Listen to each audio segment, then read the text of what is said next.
इटूरा के खवाला देख के तो मोर पहली ले पेट भर जाथे, काबर के टूरा हमरो बांटा ला खा देथे।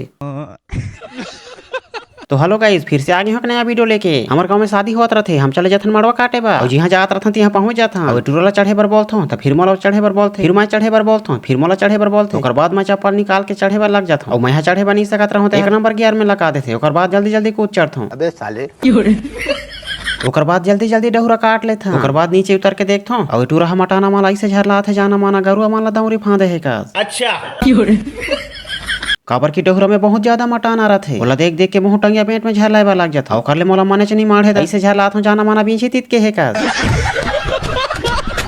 फिर डहुरा माला डोह के निकल जाता, और टूरा ला देखथो तो एक ठी उपद्रोच में रथे। पता चल रहा है। रोटी और शक्कर देथे, ओकर बाद हमार खाना चालू हो जाथे। इटूरा के खवाला देख के तो मोर पहली ले पेट भर जाथे, काबर के टूरा हमरो बांटा ला खा देथे। तो संगवारी हो वीडियो कैसे लगी कमेंट में जरूर बताइए। फिर मिलबो अगले वीडियो में, तब तक के बाय बाय।